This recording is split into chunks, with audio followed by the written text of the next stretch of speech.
Hello everyone, and thanks so much for taking the time to check out this video. Today's presentation will be a brief history of general issue rifles manufactured by Zastava in post-World War II Yugoslavia.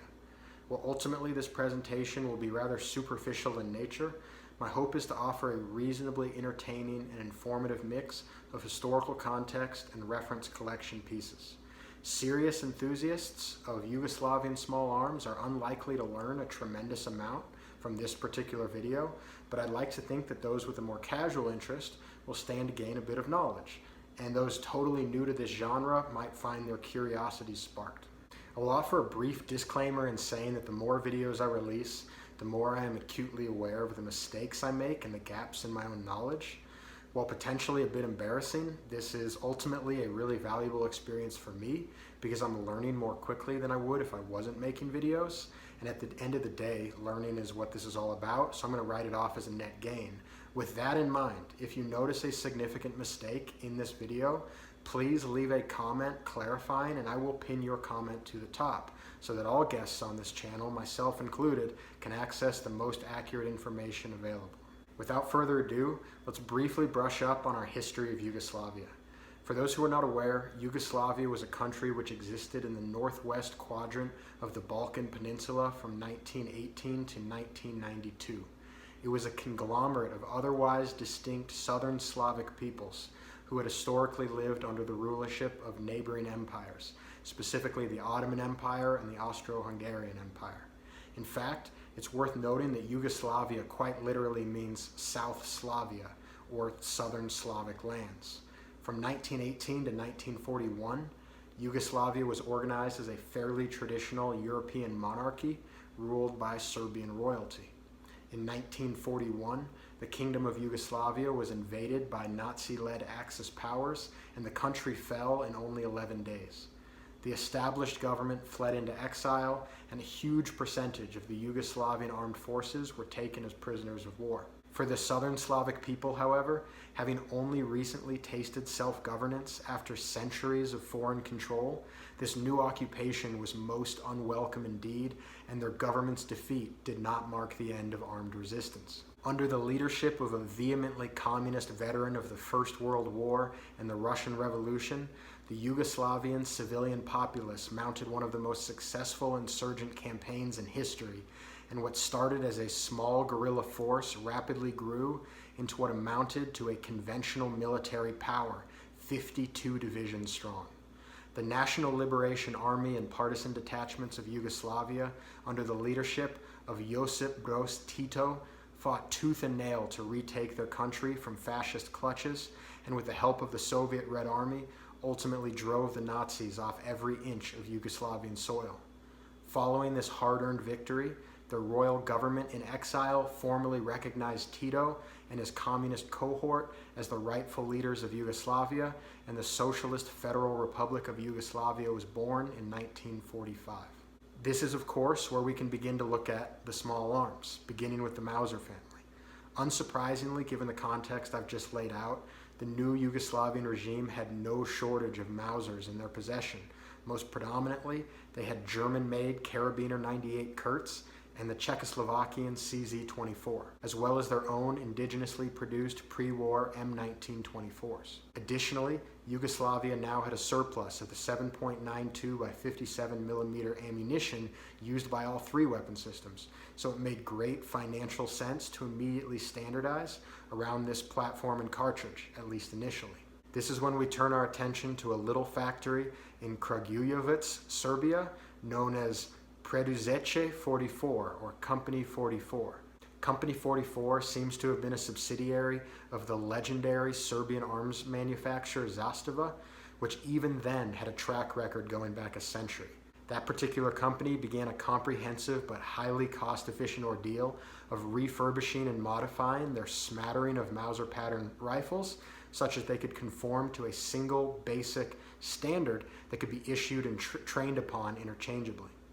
Additionally, Company 44 at Zastava manufactured new rifles from scratch, which ultimately served as that basic standard to which all the other rifles were made to conform. This standard was designated as the M48 and was a functional clone in terms of form factor and handling characteristics of the German Karabiner 98 Kurz, with a few distinct but functionally negligible differences. The newly manufactured M48s came in 4 varieties: the M48, the M48A, the M48B, and the M48BO. The rifle you're seeing on top here is an M48A, the original, with a German K98K below for comparison. The resemblance is pretty stark and apparent, but the most obvious differences between the two are going to be the presence of handguard wood behind the rear sight assembly on the M48, as well as the lack of a scallop cut in the stock below the turn-down bolt handle on the M48A. The additional feature that we're going to look for with these is going to be that beautiful Yugoslavian crest, which is going to be present on all the M48 variations and the converted derivatives, with the exception of the M48BO.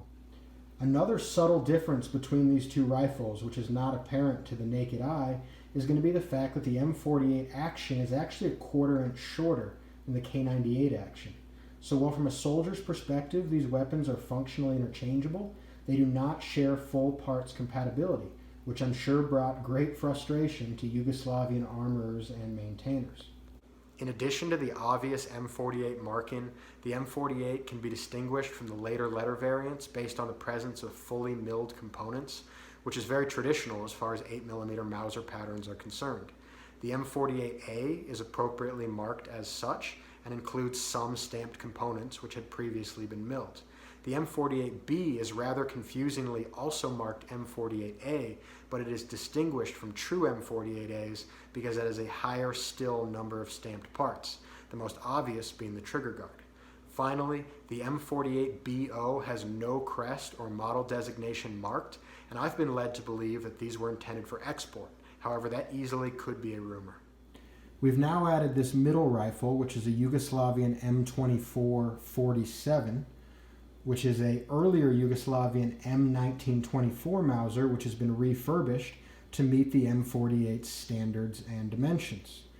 If we look closely here, we can see little patches in the stock which come from that refurbishment process, and we can also see that with its new barrel, it is the exact same length as the M48. An additional difference with the M24 47 is that it maintains the straight bolt handle of its predecessor, the M1924.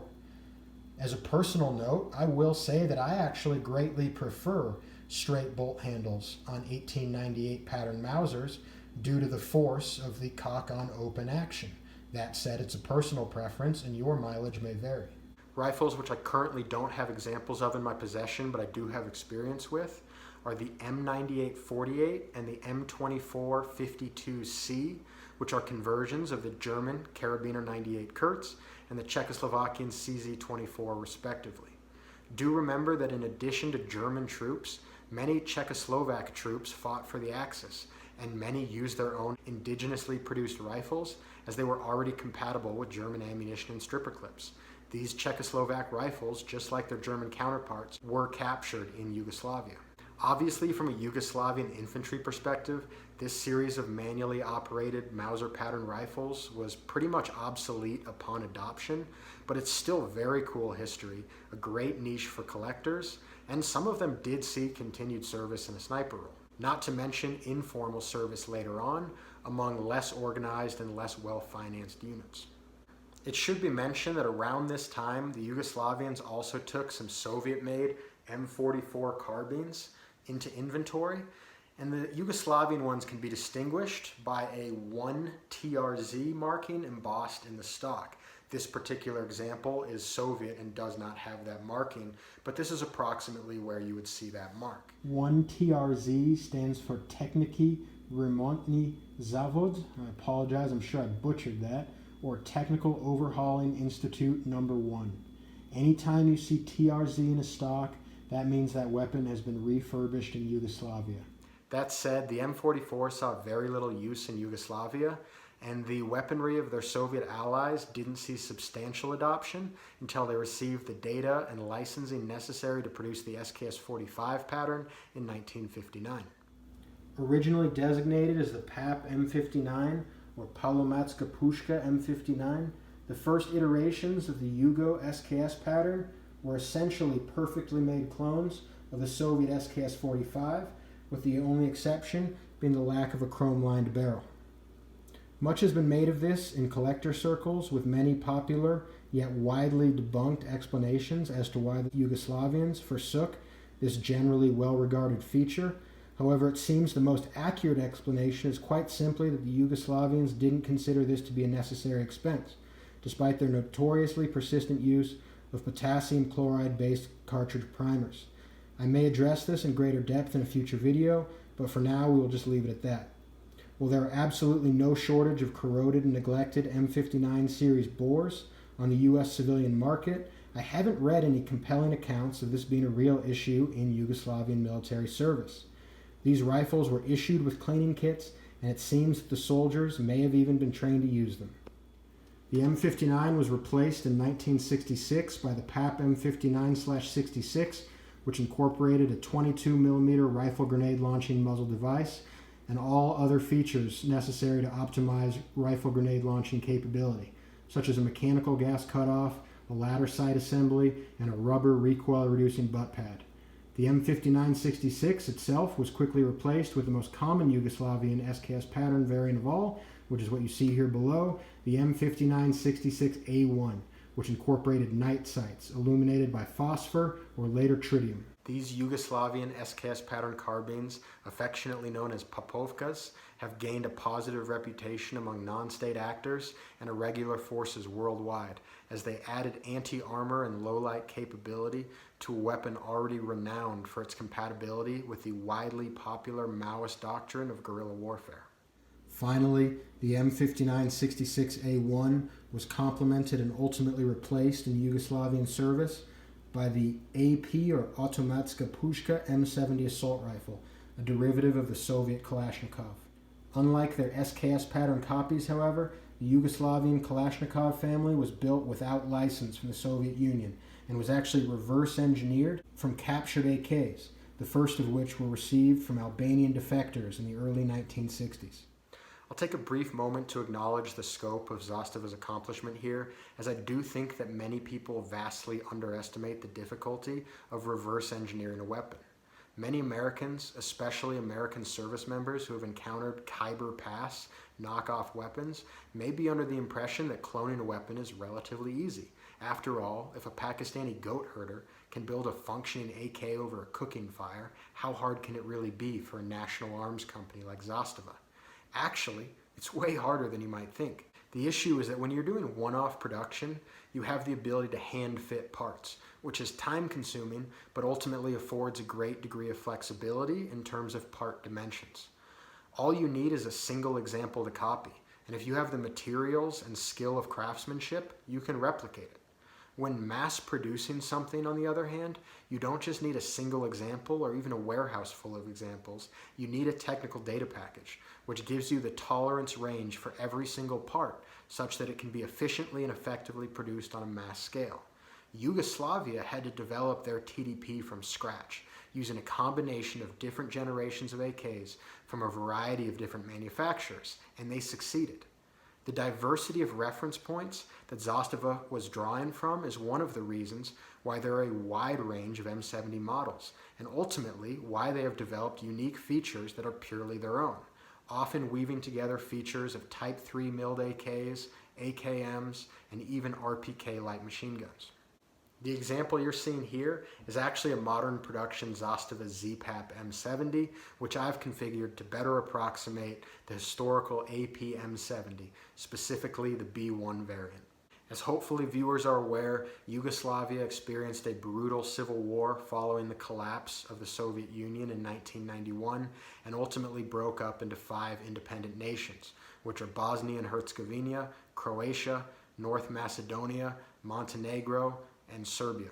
Due to the sectarian and sometimes highly personal nature of that conflict, every single weapon system which I've mentioned in this video saw combat use, at least on some scale, with the M70, of course, being dominant in the hands of professional military elements. A few decades later, however, the Zastava factory in what's now modern-day Serbia remains a large player in the international arms market and has recently begun importing directly to the United States civilian market, offering historically relevant and extremely high-quality firearms to everyday Joes like me and possibly you.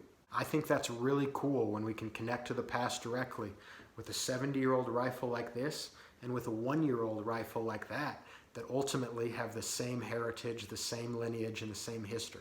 So that's where I'm going to cut this video. Obviously, there's a lot more that could be said about these subjects, but that's not within the scope of this particular presentation. I'm sure there's people out there who will watch this video and know far more than I do, but I hope it was generally entertaining and informative to at least a few viewers. If you have any questions, feel free to shoot them in the comments. I don't know everything, but right now, at least, I'm pretty good at responding.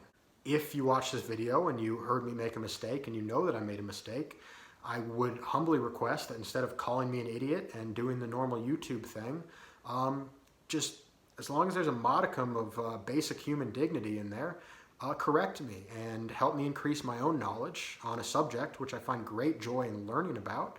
And rather than have made a random internet enemy, you'll have made a random internet friend and you'll have my genuine gratitude. So I guess the choice there is yours. Finally, I do have some projects coming up that I am pretty excited about, but if there's any presentations you'd like to see me try my hand at, let me know and I might just be able to get to them. Other than that, have a great day, and I really hope to catch you in the next video.